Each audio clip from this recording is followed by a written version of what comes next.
আসসালামু আলাইকুম everyone, welcome back to my channel. আশা করছি আল্লাহর রহমতে সবাই ভালো আছেন। আমিও আল্লাহর রহমতে ভালো আছি। আজ আপনাদের সাথে শেয়ার করব পেঁয়াজ কলি আর ডিম দিয়ে দুর্দান্ত স্বাদের একটি রেসিপি। আশা করছি রেসিপিটি সবার ভালো লাগবে। এখানে একটি বাটিতে আমি একটি ডিম ভেঙে নিচ্ছি, তারপর এটিকে একটি সাইডে রেখে দিচ্ছি। তো এখানে কিছু পেঁয়াজ কলি নিয়েছি, পেঁয়াজ কলিকে ছোট ছোট টুকরো করে কেটে নেব। তো চাইলে আপনারা পেঁয়াজ কলিগুলোকে বটি দিয়েও কেটে নিতে পারেন। তো কেটে নেওয়া হয়ে গেলে এগুলোকে আমি একটি বাটিতে উঠিয়ে নেব। পেঁয়াজ কলিগুলোকে ছোট ছোট টুকরো করে কেটে নিয়েছি, তারপর ভালোভাবে পানি দিয়ে পরিষ্কার করে নিয়েছি। তো চুলায় একটি ফ্রাই প্যান বসিয়ে এর মধ্যে দিয়ে দিয়েছি 2 চা চামচ সয়াবিন তেল, তারপর দিয়েছি 1/2 চা চামচ জিরা। তো পেঁয়াজ কলির পরিমাণ বেশি হলে এখানে আপনারা জিরার পরিমাণটাও বেশি দিয়ে নেবেন। 30 সেকেন্ডের মতো ভেজে নিয়ে তারপর দিয়ে দিচ্ছি কাঁচামরিচ কুচি। পেঁয়াজ কলি যেহেতু মিষ্টি হয় তাই ঝালের পরিমাণটা বেশি দিতে হবে। তো এখন জিরা আর মরিচ কিছুক্ষণ ভেজে নিচ্ছি, তারপর এখানে দিয়ে দিচ্ছি একটি ডিম। তো পেঁয়াজ কলির পরিমাণ অনুযায়ী আপনারা ডিম দিবেন, পেঁয়াজ কলি বেশি হলে ডিম বেশি পরিমাণে দিতে হবে।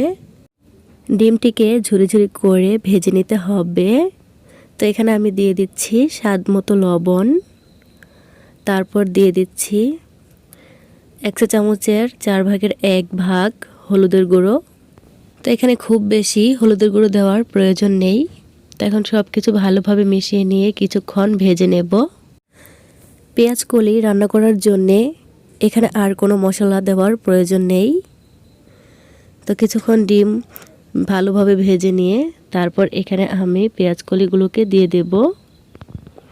যেহেতু পেঁয়াজ কলি খুব তাড়াতাড়ি সিদ্ধ হয়ে যায় তাই এখানে কোনো পানি দেওয়ার প্রয়োজন নেই। তো পেঁয়াজ কলিতে এমনিতেই পানি থাকে। তো এখন সব কিছু ভালোভাবে মিশিয়ে নেব। তো চুলার আঁচ মিডিয়ামে রেখে 4 থেকে 5 মিনিটের মতো ভেজে নেব, তাহলে পেঁয়াজ কলিগুলো ভালোভাবে সিদ্ধ হয়ে যাবে। তো এই পর্যায়ে ঢাকনা দিয়ে ঢেকে রান্না করার কোনো প্রয়োজন নেই। ঢাকনা দিয়ে ঢেকে রান্না করলে পেঁয়াজ কলিগুলো আর সবুজ থাকবে না। ঢাকনা ছাড়া রান্না করে নিলে পেঁয়াজ কলিগুলো দেখতে খুব সুন্দর লাগে, কালারটা সবুজ থাকে। তো রিয়েলি অসম্ভব মজার এই রেসিপিটি আপনারা ভাত কিংবা রুটির সাথে সার্ভ করে নিতে পারেন। তো এভাবে বাসায় একবার অবশ্যই ট্রাই করবেন, আপনাদের ভালো লাগবে। পেঁয়াজ কলিগুলোকে ভেজে নেওয়া হয়ে গেছে, এখন এগুলোকে আমি একটি সার্ভিং প্লেটে সার্ভ করে নিচ্ছি। রিয়েলি অসম্ভব মজার হয়েছে। তো আশা করছি রেসিপিটি আপনাদের সবার ভালো লেগেছে। রেসিপিটি ভালো লেগে থাকলে অবশ্যই আমার চ্যানেলটিকে সাবস্ক্রাইব করে পাশে থাকবেন। আর সবাই প্লিজ একটি করে কমেন্টস করে দেবেন। তো আমার আজকের ভিডিওটি এ পর্যন্তই। সবাই ভালো থাকবেন। আল্লাহ হাফেজ।